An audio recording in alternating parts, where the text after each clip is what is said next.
getting somewhere. Yeah, we all up in this shit. Yeah, sleep on me.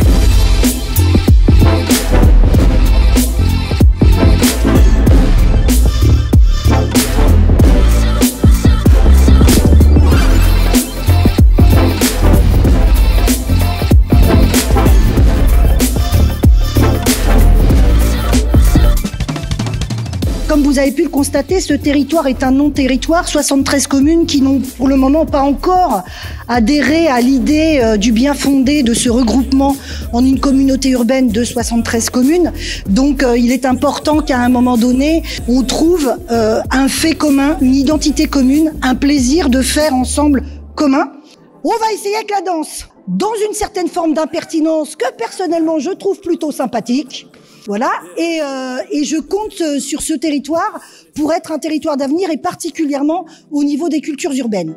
On parle de sortie scolaire, mais s'il y a bien une problématique qu'on a souvent soulevée en EAC sur le territoire Grand Paris Seine-et-Ouest, c'est un problème de mobilité et sur la difficulté justement à pouvoir se déplacer. Le problème, c'est que dans l'éducation nationale, on ne peut pas financer le déplacement des élèves, donc ça passe forcément par un partenariat. Il faut que les municipalités s'engagent aussi, que les établissements aussi fassent un effort pour que les élèves puissent se déplacer. Aujourd'hui, à peu près 800 élèves sur le territoire GPSO qui bénéficient du dispositif Pacte. Et cette introduction justement des artistes au sein de l'éducation nationale en direct avec les enseignants, au plus près des élèves, c'est une très grande richesse.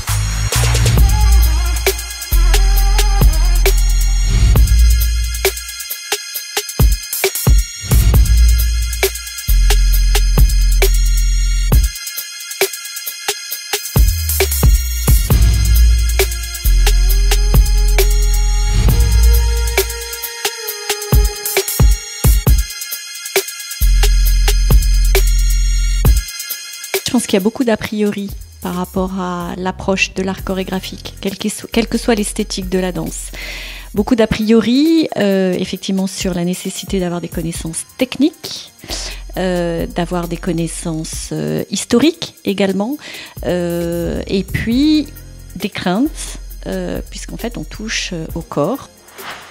Il y a beaucoup d'appréhension à approcher la matière corporelle. Par exemple, si je suis sur scène mais il n'y a pas de lumière sur le public, ça devrait passer. Mais si tout le monde me regarde et que c'est des grands yeux, je pense que je stresserais beaucoup. En fait, je suis pas timide, mais j'aime pas quand les gens me regardent quand je danse toute seule. J'ai toujours un peu de mal avec le regard de l'autre. Je suis un peu pudique, c'est aussi ça, je pense, le cliché du danseur qui est pas pudique, qui fait ce qu'il veut avec son corps, etc. Moi, je suis pas du tout comme ça, je suis très pudique, mais j'essaye et je trouve que la danse, ça m'aide aussi à me libérer. Il y a une fille qui disait qu'elle utilisait son corps comme un outil et j'ai trouvé ça super parce que c'est vraiment, je trouve, l'objectif de la danse, de pas faire attention à son corps ou le moins possible. Donc au début, quand on rentre dans le cycle de danse en EPS, avec les artistes, on se présente progressivement. Ça veut dire que déjà, ils ne sont pas tout seuls, ils sont par groupe de, on va dire, entre 3 et 6 élèves au maximum. Et progressivement, on va les amener à se présenter déjà au sein de leur propre groupe, pour vraiment déjà avoir l'acceptation du regard du copain ou de la copine qu'on connaît bien, pour se rassurer sur l'aspect affectif, pour progressivement se montrer davantage devant plus de public. Donc en fait, il y a toute une trame et une méthodologie progressive qui va permettre à l'élève d'avoir un peu de confiance. On travaille aussi avec les vidéos pour que les élèves puissent se regarder, s'analyser. Et c'est vrai que parfois, le fait d'avoir des retours sur soi, le fait d'avoir raté un mouvement, ça permet d'avoir un retour, le fait de se voir, ce qu'on appelle les feedbacks, qui vont permettre, après, au niveau de l'apprentissage, de gagner en confiance, de modifier le mouvement. Et quand parfois, dans les groupes, on a des élèves qui sont déjà un peu danseurs ou danseuses, ou qu'on a des compagnies pros qui interviennent, c'est vachement rassurant, parce que du coup, on peut avoir des artistes pros qui vont nous conseiller, qui vont nous aider. On propose chaque année un grand nombre de formations à la DAC. Ces formations, elles se font avec des artistes, dans des lieux de culture.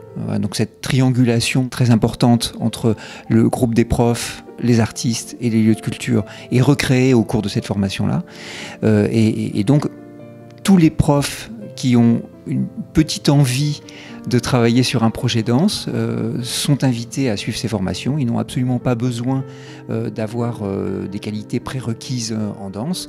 Et au cours des quelques jours de formation, ils rencontrent un chorégraphe, ils essaient de travailler avec lui et ils essaient, au travers de ce travail, de comprendre comment ils vont pouvoir travailler avec leurs élèves sur un projet autour de la danse.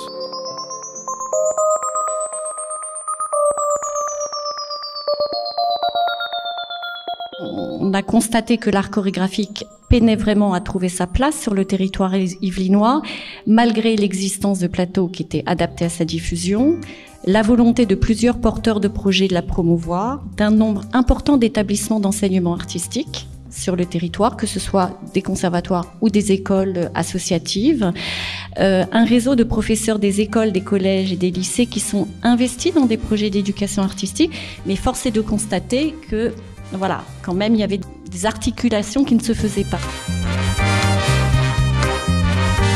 Il y a une volonté politique de faire du lien plus global avec la danse. C'est quel lien, les CHAD, les pactes, les formations, la réforme du bac, la formation post-bac, les associations sportives, du coup artistiques, puisque du coup le break, qui est un sport et aussi surtout un art, comment on fait du lien.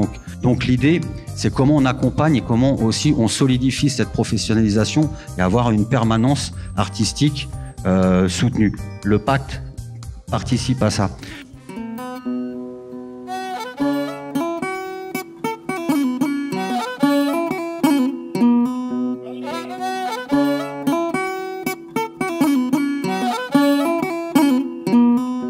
Je leur ai parlé de mon parcours et je me suis rendu compte qu'ils avaient perdu l'imaginaire. Parce que j'ai posé une question à certains lycéens, pas aux collégiens, à certains lycéens, une question toute bête.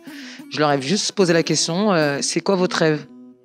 Et je pense, si je fais le petit bilan de tous les élèves qui m'ont répondu, il y a seulement peut-être 2 personnes qui m'ont dit leur rêve. Tous les autres m'ont dit, je n'ai pas de rêve. J'ai pas de rêve, moi. Moi aussi, j'en ai pas. Je te salue, vieux ça. Et ça m'a... Je dis, mais t'as pas de rêve? Non, j'ai pas de rêve. Pour le premier, c'était incroyable parce que la façon dont elle a dansé, des gestes qu'elle a fait, c'était inimaginable pour moi. Le tremblement au moment qu'elle a fait, c'était très beau. Et le deuxième, ils étaient plusieurs, donc ça changeait la façon de voir. Il y avait moins une histoire, je trouve, par rapport à la première avec le désert, où à un moment, elle tombe par terre parce qu'elle ne peut plus boire. Mais alors que le deuxième, il y avait moins d'histoire, mais c'était aussi très très bien. Mais très plus compliqué, parce qu'à un moment, pendant longtemps, elle reste sur leurs bras à faire des mouvements. Il faut avoir un bon physique pour le faire. Une grande richesse sur les 2 spectacles. C'est intéressant pour les élèves de voir ce que ça peut être un solo et ce que ça peut être une chorégraphie à plusieurs.